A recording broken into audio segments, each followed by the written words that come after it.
Halo, halo, apa kabar? Assalamualaikum warahmatullahi wabarakatuh. Senang sekali saya Herzubun Arif bisa kembali menjumpai Anda semua. Tetap semangat ya. Ketemu kita di akhir pekan dan salah satu agenda kita yang saya kira kita harus terus-menerus kawal dan jangan sekali-kali lengah itu yakni berkaitan dengan reformasi dari Polri. Dan Presiden Prabowo sendiri sudah sudah menunjuk seorang penasihat khususnya yang berkaitan dengan reformasi Polri, yakni sekarang ini adalah Jenderal Polisi Kehormatan Pak Doviri yang juga ini dikenal sebagai mantan Wakil Kapolri. Dan ini kelihatannya bersama dengan Pak Jamari Caniago yang sebagai Menko Polkam, ex officio Ketua Kompolnas akan mengawal kasus ini. Tapi apakah tokoh-tokoh ini cukup dan apa yang harus dilakukan oleh Presiden Prabowo kalau memang betul-betul serius? Ini penting kita omongin kalau betul-betul serius gitu ya. Saya ajak Anda berbincang dengan Sudirman Said. Assalamualaikum. Waalaikumsalam Mas Ersu. Yes, ini Sehat-sehat, apa kabar? ya Alhamdulillah Pak Rektor ya, Pak Rektor Universitas Harkat Negeri. Kita tapi Terima aja Anda orang kasih. bertanya-tanya apa urusannya ini? Urusannya saya kira Anda mesti bicara banyak sekali dalam proses-proses transformasi reformasi di Indonesia. Kita mengacu pada success story beberapa perusahaan swasta yang Anda juga pernah terlibat di dalamnya ya, beberapa di antaranya gitu ya. Oke, mari kita bicara soal itu ya. Apa sih sebenarnya yang harus dilakukan oleh Presiden Prabowo dan bagi apa kira-kira nanti kendala dan juga kemudian peluangnya untuk bisa melakukan reformasi di Polri karena kita bisa pastikan pasti ini di internal polisi pasti akan sangat defensif menghadapi soal ini. Iya, saya mau qualify myself ya. Saya ini Ya, memang praktisi pengembangan organisasi, kepemimpinan, mengajar itu juga. Sampai hari ini masih mengajar mengenai change management dan sebagainya. yes. Tapi juga terlibat dalam banyak urusan-urusan Hmm, perbaikan hmm, institusi. hmm, Jadi basic teorinya begini Mas Ersu. hmm. Eh, Change itu bisa berupa reformasi, transformasi, revolusi atau incremental change, perubahan yang sifatnya gradual atau parsial itu. Hmm. Nah, semua perubahan itu, apalagi perubahan yang mendasar, itu memerlukan apa yang disebut sebagai burning platform. Platform yang tempatnya duduk itu terbakar sehingga tidak mungkin lagi dipertahankan. Nah, sekarang Hmm. kita tanya, Hmm. apakah kepolisian kita sedang mengalami yang namanya burning platform? Hmm. Menurut pendapat saya sebagai akademisi, sebagai praktisi di bidang perubahan, yes, Hmm. mereka mengalami burning platform karena kepercayaan begitu rendah gitu ya. Kemudian terjadi berbagai peristiwa yang menunjukkan bahwa kepercayaan masyarakat kepada polisi itu semakin menurun. Misalnya Ya. pada demo terakhir itu kan menjadi sasaran adalah markas-markas polisi ya. Hmm. Hmm. Tapi juga ketika demo di Pati, serombongan polisi yang bersenjata dengan Hmm. tameng segala Hmm. macam Hmm. bisa dikejar massa dan lari terbirit-birit. Itu Hmm. artinya Hmm. ada satu perubahan sikap masyarakat yang mengendaki bahwa polisi sebenarnya harus lebih baik. Itu satu. Yang kedua, kita ingat berapa kejadian yang menimbulkan reputasi polisi itu memburuk. Misalnya Ya. cerita soal Parcok ya. Itu sampai Yes. sekarang kita harus ingat terus karena Hmm. itu adalah lubang hitam demokrasi gitu. Yang kedua, kemarin itu kan sebetulnya 10 orang meninggal itu harus diusut ya. Tapi Ya, ya. sampai hari ini DPR tidak memanggil, tidak mengajak rapat polisi Hmm. Hmm. sekalipun gitu. Hmm. Nah, yang kalau agak ke belakang, bagaimana peristiwa Freddy Sambo ya, Ya. seorang petinggi polisi bisa Hmm. melakukan kejahatan seperti itu kan refleksi daripada keadaan di dalam. Ya. Bagaimana kasus Teddy Minahasa ya, Iya, tapi juga bagaimana Kapolda kasus ya, Kapolda malah ikut jualan narkoba barang Kapolda bukti. sambil berdinas sebagai Hmm. komandan, sebagai Hmm. pemimpin, Hmm. menjadi bandar besar narkoba gitu. Jadi Ya. ada banyak peristiwa-peristiwa dalam yang sebetulnya menurut saya Hmm. di kalangan polisi sekalipun merasa ada kegerahan. Kalau kita bicara dengan para senior polisi Hmm. Polri yang sudah pensiun, sudah Hmm. purnawirawan, Hmm. mereka juga prihatin gitu. Hmm. Nah, jangan lupa bahwa kita masih punya utang kasus kilometer 50 yang juga Yes. merupakan catatan dari masyarakat. Ini semua peristiwa-peristiwa ini membuat bagian pertama dari kebutuhan reformasi itu memang diperlukan, yaitu yang namanya burning platform dan polisi sedang mengalami fondasi atau tempat duduk yang terbakar yang kalau tidak ada perubahan sebetulnya membahayakan institusi itu sendiri. Dan Yes. kita tidak ingin polisi kita mengalami situasi seperti yang di Nepal ya. Hmm. Kalau tidak hati-hati bisa ke arah sana tuh. Jadi Hmm. saya berpendapat memang sudah waktunya presiden kita itu serius menangani reformasi polisi. Yes, oke. Tapi kepilihan apa term reformasi itu sudah cukup memadai. Ya mungkin reformasi sebagai perubahan besar boleh Hmm. ya, Hmm. transformasi juga boleh. Oke, ya. Tapi jangan-jangan kita harus melakukan perubahan fundamental yang namanya Itu dia. revolusi ya. Ya. Kenapa saya mengingatkan itu karena kita pernah punya pengalaman negara ini melakukan reformasi ternyata yang terjadi seperti sekarang malah Iya. bukannya membaik malah memburuk gitu kan. Oke, mari kita bahas Dan deh. dan Ya, perubahan ke silakan. depan tuh mesti Ya, menyangkut tiga aspek. Nomor oke. satu, Hmm. people-nya, Hmm. orang-orangnya gitu ya. Hmm. Yang kedua adalah struktur, mau diletakkan di mana. Yang ketiga adalah soal kultur, Nah, budaya hmm. organisasi. Jadi Hmm. tiga-tiganya mesti disentuh dengan komprehensif. Oke, tapi mungkin belum belum ke situ. Anda mungkin memberikan beberapa contoh cepat saja gitu beberapa reformasi atau transformasi yang berhasil di Indonesia itu, terutama misalnya sejumlah perusahaan-perusahaan besar atau BUMN gitu. Iya, eh, selalu biasanya diawali dengan masalah besar, apakah Hmm. menjelang Hmm. kebangkrutan, apakah Hmm. penurunan kinerja, apakah korupsi dan sebagainya. Hmm. Tahun 92 Pak Cacu mereformasi Telkom ya. Yes, oke. Cacu Hmm. itu bukan orang Telkom. Dia dulu Hmm. pernah bekerja di Indosat kalau nggak salah ya. Hmm. Eh, Pernah bekerja di perusahaan Telkom Amerika itu. Ini Kemudian outsider dong ya beliau ini dari berhasil. outsider ya berarti ya. Betul, betul. Hmm. Hmm. Yang kedua misalnya contoh lagi Pak Roby Johan mereformasi Garuda. Oke. Beliau seorang banker ya. Hmm. Masuk ke Garuda kemudian bebenah. Hmm. Diteruskan oleh Emir tapi Pak Roby sebagai komisaris utama terus Hmm. menjaganya. Hmm. Kemudian tahun 94 kalau tidak salah Hmm. itu Pak Guntoro mereformasi PT Timah. Oke. Hmm. Eh, Tentu Guntoro bukan orang perusahaan sebetulnya, tapi Hmm. masuk sebagai Hmm. sebagai dirut PT Timah sesudah Hmm. membenahi PT Bukit Asam. Hmm. Tapi juga yang masih kita ingat semua Jonan ya tahun Ah, kereta api ya. Hmm. Hmm. 2009 masuk Hmm. sebagai dirut kereta. Dia bukan orang kereta api tentu saja, Hmm. malah dia orang keuangan sebetulnya. Hmm. Hmm. Tapi peninggalannya sampai hari ini masih terasa karena Hmm. kebetulan masuk ke dunia kompetitif, jadi mau nggak mau harus Hmm. dijaga.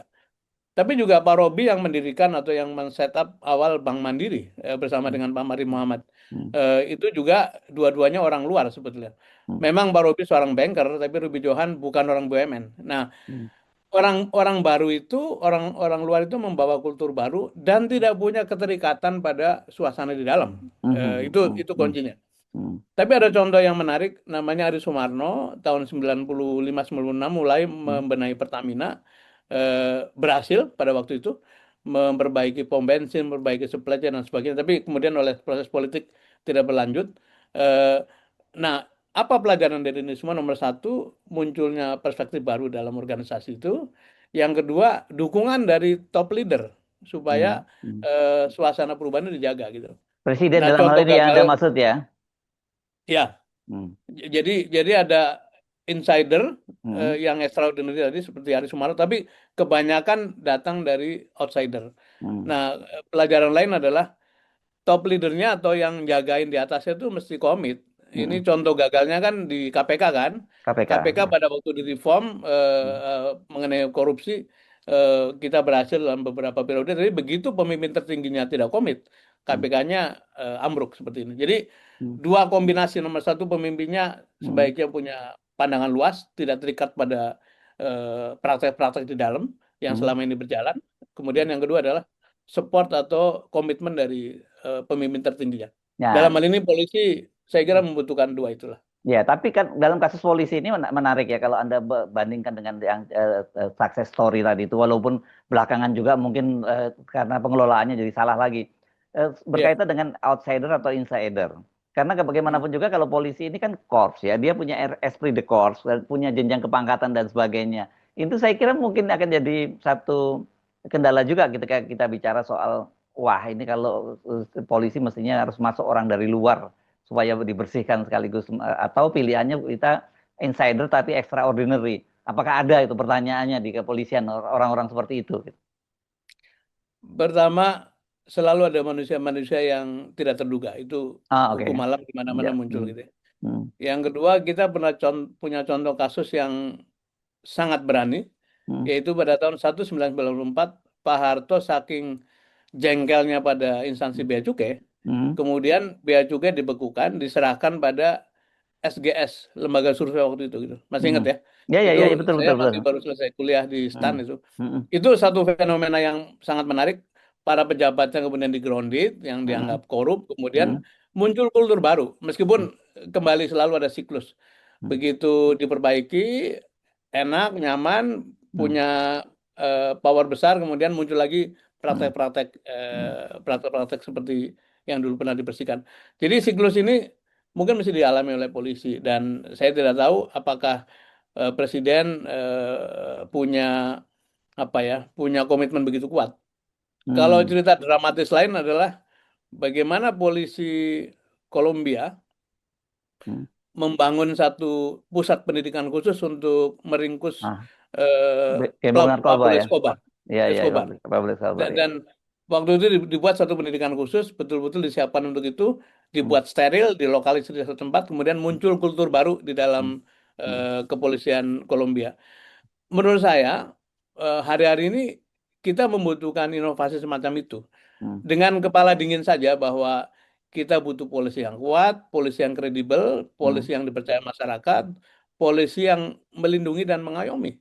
Hmm. Dan hari ini prakteknya jauh dari kriteria seperti itu. Karena itu ada gap yang lebar dan harus ada keberanian untuk melakukan Hmm. reformasi. Dan Hmm. saya sih menganjurkan tidak ada reformasi tanpa pergantian atau penyegaran pemimpin. Karena Hmm. itu pertama kali yang utama adalah ya pemimpinnya mesti diganti.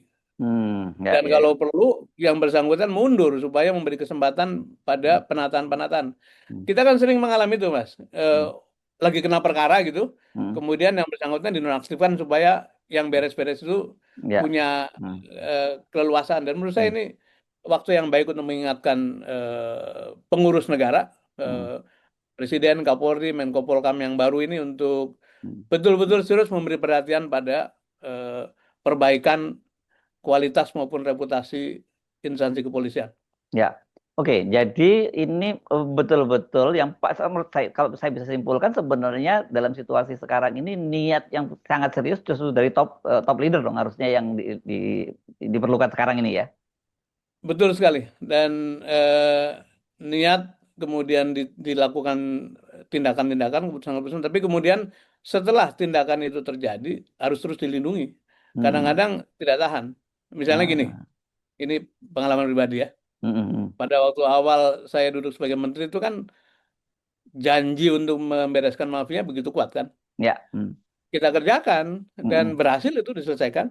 Hmm. Tapi rupanya atasan saya tidak tahan, gitu. Tidak Hmm. tahan. Akhirnya yang terjadi Saya adalah saya bukan pernah yang kenal ini atasan Anda nih kelihatannya. Hmm. saya juga kenal, apalagi saya ya. Jadi Oke. jadi Hmm. memang kombinasi antara yang di Hmm. lapangan harus Hmm. betul-betul tahan uji tahan banting, tapi juga yang di belakang Hmm. harus betul-betul memberikan proteksi yang kuat. Ya, ya ini sekitar supaya orang bingung-bingung itu soal Papa minta saham ya. Saya kira Ya kayaknya misalnya. gitu ya. Dan kemudian Anda direshuffle oleh Pak Jokowi. Itu ya, maksudnya itu kan ya. Ya, oke. Oke, Jadi jadi yang ya. membereskan malah dibereskan kan gitu ya. Oke, nah ini jangan sampai terjadi itu ya. Jangan yang membereskan Hmm. malah dibereskan. Oke. Tapi Hmm. kalau lihat niatan Pak Prabowo bagaimana Anda meyakini ini? Sebentar lagi kan satu tahun pemerintahan ya. Yes. Eh, Hal-hal yang sulit yang Hmm. dijanjikan, Hmm. penegakan hukum, Hmm. pemberantasan korupsi, Hmm. eh, itu sampai hari ini baru sebatas pada statement dan Oke. keputusannya belum terlihat. Jadi Hmm. ini adalah ujian kesekian kali bahwa Pak Prabowo akan menghadapi ujian kepemimpinan yang mungkin bila berhasil menerobos ini, itu reputasi beliau akan naik dan akhirnya akan menjadi penyelamat dari suasana bernegara ini. Apa sih yang menjadi masalah utama kita? Kan soal ketidakadilan yang Hmm.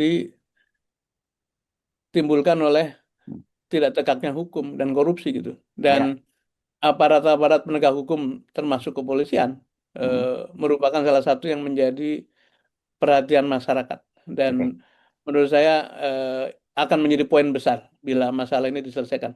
Ya. Ini mumpung Pak Prabowo sekarang sedang di New York ya untuk hadir dalam sidang umum PBB. Ini saya kira kalau statementnya di announce lagi dari PBB sana, dari New York sana, kan gaungnya jadi lebih kuat, bukan hanya tekadnya kepada bangsa Indonesia tapi juga ke dunia. Ini mudah-mudahan ada seperti itu, atau setidaknya ada wartawan lah yang mempertanyakan soal itu supaya gaungnya lebih kuat gitu ya.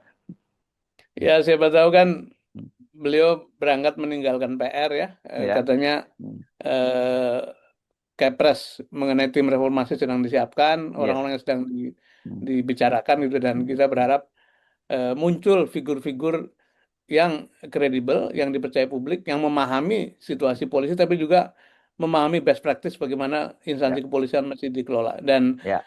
orang seperti itu banyak sekali di Indonesia, Hmm. asal mau Ya. diambil begitu. Oke, mari. Tadi kan kita highlight-highlightnya ya. Saya ingin langsung Hmm. implementasinya. Seperti apa nih kalau yang ini semacam sumbang saran lah ya untuk tim reformasi ini. Mulai kita dari soal tim reformasinya dan kemudian implementasinya seperti apa, dan kemudian nanti Ya. kita mesti antisipasi kemudian potensi apa hambatan dan tantangan dan hambatannya gitu. Tadi kan saya sebutkan 3 unsur ya. Ya. People, termasuk Hmm. kepemimpinannya, Mhm. anggotanya segala macam, Mhm. rekrutmennya, Hmm. yang kedua adalah soal struktur, yang ketiga adalah soal kultur gitu. Hmm. Kalau menunggu kultur berubah itu perlu waktu lama. Ya. Yes, Merubah struktur cepat karena cepat. bisa meng-hire konsultan, bisa Hmm. mengambil best practice dari berbagai Hmm. tempat-tempat lain. Tapi yang efektif biasanya adalah melakukan perubahan people. Jadi Hmm. leadershipnya itu saya kira banyak juga polisi-polisi di level bintang satu, bintang atau Hmm. kolonel yang di Hmm. bawah itu, Hmm. atau Hmm. HKBP itu, yang Hmm. sebetulnya berniat supaya kepolisian itu menjadi instansi yang terpercaya. Dan Yes.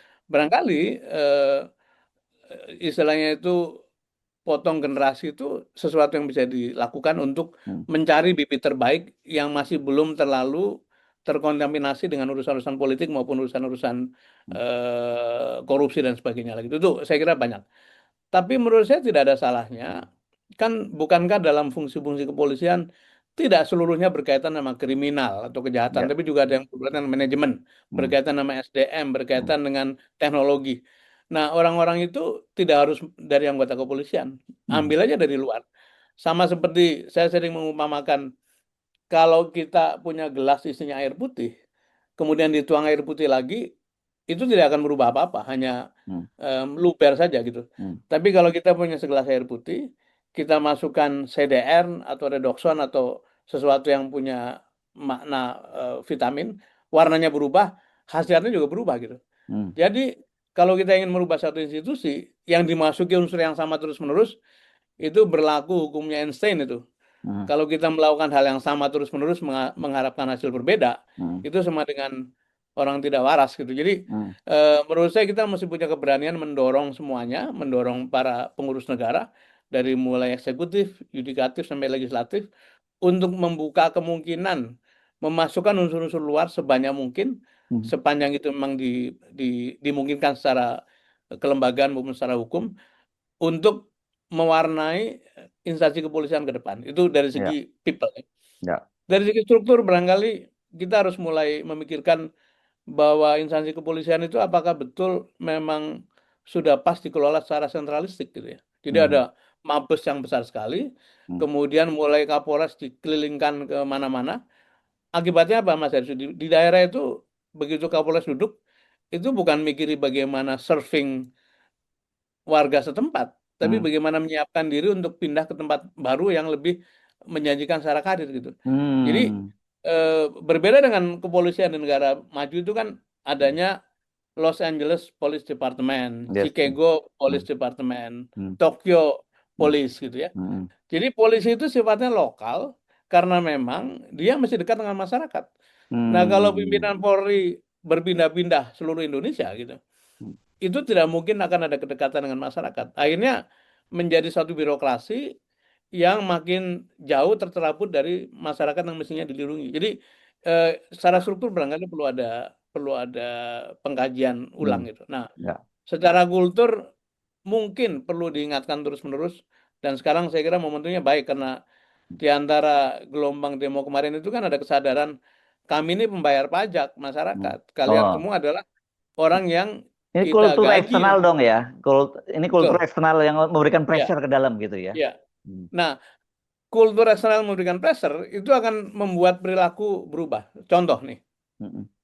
hari ini di Jakarta tidak ada lagi anggota DPR yang pakai nomor-nomor Toet-toet, khusus lalu tetot, lalang, tetot. toet-toet juga. Iya, iya, iya, Sekarang ada iya. gerakan dari masyarakat Hmm. menghalangi Hmm. toet-toet dan Hmm. wood-wood, ya kan. Iya, iya, iya. Konon, saya belum baca beritanya persis.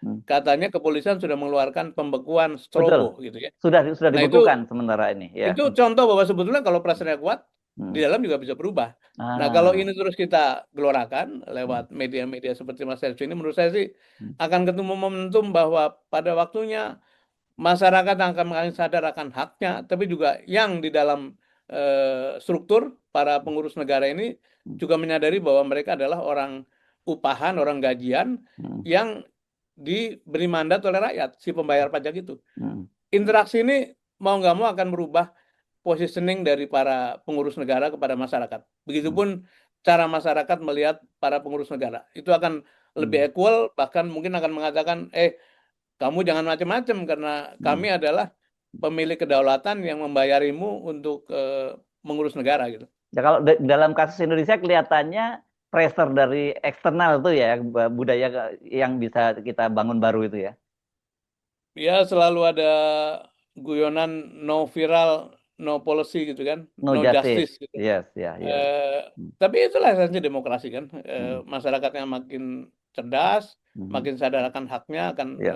apa namanya, itu itu mau nggak mau harus merubah cara para pengurus negara bekerja dan berperilaku. Yes, oke. Jadi tadi Anda bicara soal people-nya, soal strukturnya, dan juga soal culture-nya. Culture ya. Ya, dan itu tentu saja nanti kata kuncinya adalah dari Presiden dan kemudian tim reformasi yang akan dibentuk Betul. oleh itu.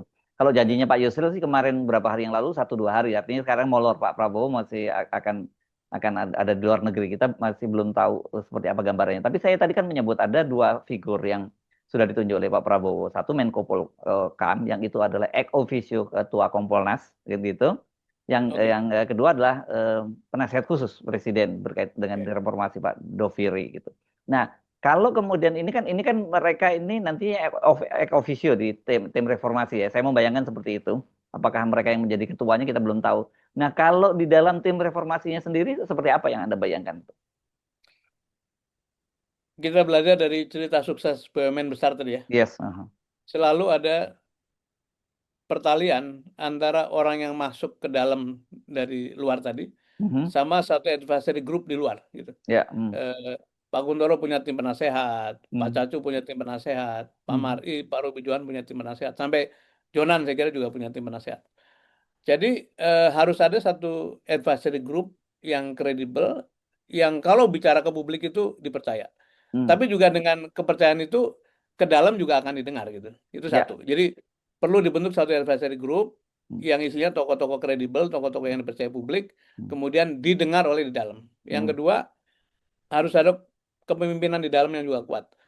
Menurut saya hadirnya Pak Jamari karena bukan dari kepolisian Mhm. itu memberi harapan gitu. Nah, Ya. tergantung seberapa kuat beliau menjalankan formal leadership-nya. Hmm. Kemudian Pak Doviri, saya tidak mengenal baik beliau, tapi eh, keunggulannya atau plusnya adalah dia tahu situasi kepolisian.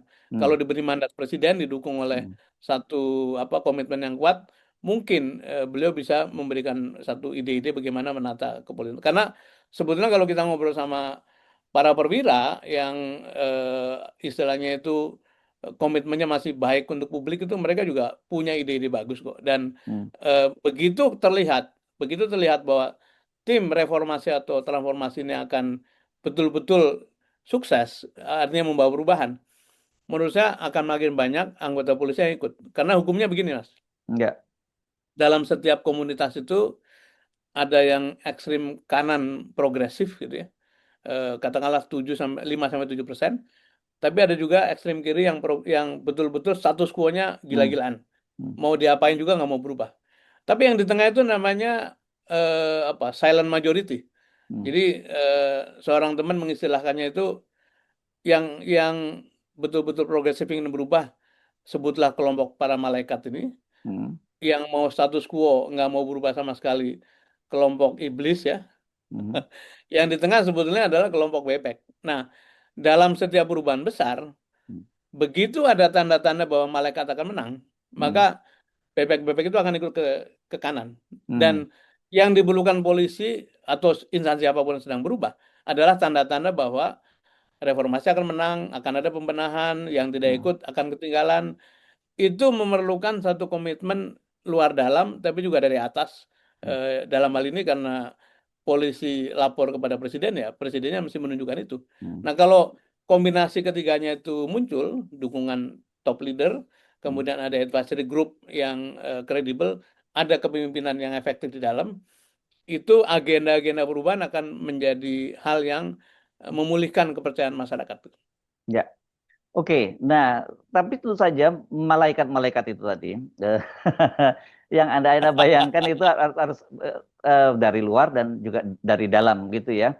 Tapi memang ini perlu hati-hati kan untuk memilah-milahnya begitu. Atau kan kalau Pasti, kalau ya. zaman dulu kan kalau kita ingat pada era reformasi dulu mahasiswa itu menggaungkan atau civil society menggaungkan juga potong satu generasi. Kan begitu. Karena Ya. memang sudah ada yang sangat polluted, apa boleh buat gitu. Memang ada orang-orang baik di situ, tapi sebagian besar itu udah polluted. Yang sementara ke dalam itu, ya kalau ini menggunakan terminologi agama itu kadar najisnya itu mungkin yang paling rendah gitu, yang tidak perlu Minimal ya, ya ya, minimal ya, tidak perlu dicuci sampai 7 kali sampai pasir dan air gitu ya. Dan saya kira ya. mungkin kita harus mulai semacam apa ya, punya ke semacam kesediaan untuk mengalahkan akomodasi-akomodasi semacam itu kan. Ya. Ya, sebagaimana kita semua, Hmm. polisi bukan malaikat. Manusia Yes. itu tempatnya kelemahan, jadi kita akui itu. Tapi eh, di berbagai tempat yang tadi cerita mengenai reformasi, revolusi maupun Hmm. transformasi itu Hmm. selalu ada penyiapan generasi baru gitu. Hmm. Jadi di samping tadi di awal-awal barangkali kita mesti kompromi lah, nggak bisa Ya. Hmm. mengatakan harus hitam putih. Tapi Pak Jonan itu menyiapkan akademi, menyiapkan sekolah. Mhm. Sehingga kalau kita lihat hari ini, yang menjadi masinis, yang menjadi Hmm. kondektur, yang menjadi pelayan di darat, di stasiun saya itu orang-orang muda semua gitu. Itu Hmm. salah satu cara untuk tentu saja kita punya akademi kepolisian, punya sekolah-sekolah polisi negara di berbagai provinsi. Tapi rasanya kalau cara rekrutmennya seperti sekarang, yang Ya. Hmm. kita tahu lah, Hmm. itu tidak akan merubah keadaan. Nah, Hmm. apa yang akan merubah keadaan? Kalau ada satu unsur baru gitu. Hmm. Nah, tadi menurut saya memang harus ada kombinasi antara antara eksternal sama internal, dan eh, begitu orang-orang dalam sekalipun memahami bahwa ini arah sudah berubah nih. Gue nggak bisa lagi hidup dengan cara begini. Rasanya itu akan memperbaiki. Saya mengerti dan saya kira kita sama-sama paham bahwa tidak gampang merubah keadaan di kepolisian karena Ya. terlalu pekat praktek-praktek yang Hmm. memang membuat instansi ini semakin tidak dipercaya publik. Tapi kembali, selalu ada jalan, dan dulu PT Timah, kereta api itu juga mengalami masalah yang sama, tapi dengan kepemimpinan yang kuat ternyata bisa berubah. Meskipun bedanya BUMN tadi tidak pegang pasal, tidak pegang borgol kan. Nah, sekarang Hmm. Hmm. yang akan direformasi adalah orang-orang yang memegang pasal, Hmm. memegang borgol juga. Jadi menurut saya perlu ada satu desain yang lebih strategis, lebih dalam dibicarakan, kemudian diawaki oleh orang-orang yang kredibel, dan insya Allah sebetulnya kan tidak ada manusia yang mau buruk selama-lamanya. Oh iya, Kalau pasti. kita beri pesan yang Hmm. baik, rasanya Hmm. mereka juga akan ikut lah. Ya, ini kan menarik ini karena tadi Anda menyinggung kasus di Kolombia, disiapkan satu eh, Sekolah perwira-perwira khusus. ya sekolah khusus untuk perwira-perwira baru gitu. Kasus Pak Ya, Gujonan juga menyiapkan tenaga-tenaga baru. Ya, ya, ya, saya sepakat soal itu karena apa? Karena memang dalam manajemen kan ada prinsip juga garbage, garbage in, garbage out ya. ya, Kalau ya, sampah yang dimasukin ya sampah juga yang keluar. Kalau prosesnya masih seperti sekarang yang akan keluar juga sampah juga.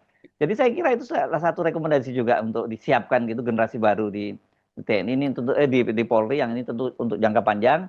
Tapi yang paling awal ini yang saya kira kita mesti membayangkan karena saya sekali lagi ini beda Pak Dirman. Ini kan ya, lembaga hierarki yang punya esprit de corps yang kuat, dia punya jenjang kepangkatan juga dan sebagainya. Meskipun ini juga banyak dikritik soal kepangkatan yang mengadopsi ya. tradisi militer gitu. mungkin kita bisa membayangkan kalau katakanlah dicari orang-orang, ya, bisa saja orang yang dari kepolisian yang mungkin sudah di luar institusi kepolisian, tapi dia sebenarnya juga polisi kan bisa juga seperti itu. Ya, ini kan referensi ya. Eh, Mhm. Benar bahwa konteksnya pasti berbeda. Misalnya Pak Caco itu mendirikan Sekolah Tinggi Manajemen Bandung, STMB tuh, masih Oke. ingat ya? Mhm. Itu pegawai Telkom masuk ke program S2, kemudian hasilnya mengisi kepemimpinan. Mhm. Tapi Bank Mandiri juga punya sekolah-sekolah semacam itu. Mhm. Begitupun PT Timah membentuk satu outbound akademi di Mentok sana di Bangka Belitung. Mhm. Kemudian juga yang dikerjakan oleh Pak Ari Sumarno, Mhm. Di Pertamina namanya ya. ada Change Leader Academy ya. Itu Hmm. anak-anak generasi manajer ke bawah itu dimasukkan dalam satu proses pendidikan untuk menyiapkan mereka sebagai leader. Nah, tentu saja karena masalah di polisi itu lebih kompleks, itu persiapannya akan lebih memerlukan lebih perencanaan lebih baik. Tapi tadi contoh Kolombia adalah contoh ekstrim yang mungkin saja misalnya ini lontaran ide gitu ya. Barangkali beberapa batch calon anggota baru dididik secara khusus terpisah dari proses pendidikan yang sekarang gitu kan bisa Hmm. juga. Hmm. Kemudian yang mengasuh adalah bukan bukan pengasuh yang sekarang karena Hmm. kalau pengasuh sekarang mengerjakan hal yang sama. Hmm. Jadi misalnya berkumpullah sejumlah akademi, sejumlah profesional mendirikan sekolah polisi, kemudian ambil para sarjana begitu ya, dimasukkan ke dalam sekolah itu sehingga dalam 1-2 tahun bisa masuk ke dalam tubuh kepolisian dan dalam jangka pendek ikut mewarnai proses itu. Ya. Nah, ini semua hanya mungkin apabila pemimpin tim reformasinya punya keterbukaan. Hmm. Tapi juga yang bawahnya, yang di belakangnya itu, atasnya maksud saya, Top itu memberikan leadernya. dukungan, Hmm. memberi dukungan. Itu Hmm. eh, istilahnya itu kalau kita mau jalan keluar ada di mana-mana dan Hmm. tinggal soal kemauan kita mau sampai di mana gitu. Mhm. Jadi Anda dalam posisi optimis ya dalam situasi sekarang ini. Rasanya kita nggak punya pilihan lain. eh, Negara kita membiayai begitu besar aparat penegak hukum. Mhm. Kemudian masalah besar kita bangsa ini adalah soal penegakan hukum dan korupsi yang menimbulkan ketidakadilan. Ya. Jadi kalau kita serius mau mengembalikan tujuan bernegara, Hmm. memang polisi mesti dibenahi, aparat hukum mesti dibenahi, dan investasi besar-besaran untuk melakukan perubahan itu sesuatu yang pasti bermanfaat. Dan Ya. kalau pemimpinnya optimis, kemudian melakukan langkah-langkah yang tepat, melakukan perencanaan yang baik, rasanya akan ada jalan keluar. Yes. Ini optimisme dengan syarat ya, gitu jadinya ya. Betul, betul. Oh, oke, kita dorong terus ya, Pak Dirman Said, dan juga mesti kita kawal ya soal reformasi Polri ini. Ini seperti istilahnya kalau besi sedang panas itu harus kita tempa Ya, terus gitu ya supaya jadi betul. barang nih gitu ya. Kira-kira seperti itu ya. Nah, saya malah malah ingin mengingatkan ya, eh, momentum Agustus kemarin itu tentu kita berduka karena ada korban, Ya, tapi adalah momentum kebangkitan kesadaran rakyat, gitu. ya. Dan ini mesti dijaga sama-sama untuk kebaikan bagaimana negara ini dikelola gitu. Ya. Saya bicara dengan sejumlah teman-teman yang masih di pemerintahan, di BUMN, bahkan di kepolisian, di militer Hmm. gitu. Mereka sebetulnya membutuhkan semacam pressure gitu, supaya Hmm. Hmm. anasir-anasir yang pengen baik di dalam tuh merasa punya Ah, tempat, gitu. ya, ya, ya, ya. Eh, ini suasana batin teman-teman yang ingin baik di dalam tuh Ah, sebenarnya ya. senang Yes. karena mereka merasa punya kayak kapal tuh kayak angin buritan gitu ya, Ya, yang yang bisa mendorong menjaga jadi arah cepat itu lari. kapal. Ya, ya, ya. Betul, betul. Ya. Jadi menurut saya ini mesti dijaga dan kita sama-sama tidak boleh berhenti menyuarakan telah bangkit kesadaran rakyat akan hak-haknya sebagai pembayar pajak, dan karena itu diperlukan cara pandang kesadaran baru dari para pengurus negara supaya mereka betul-betul bertindak sebagai Ya, pelayan, sebagai pelindung, sebagai pengayom. baik, Dan kalau kita bicara polisi, polisi adalah salah satu yang harus melakukan perubahan itu gitu. baik. Terima kasih, Pak Sudirman Said, Rektor Universitas Harkat Negeri. Sampai ketemu lagi. Assalamualaikum warahmatullahi wabarakatuh. Terima kasih Mas Arsu.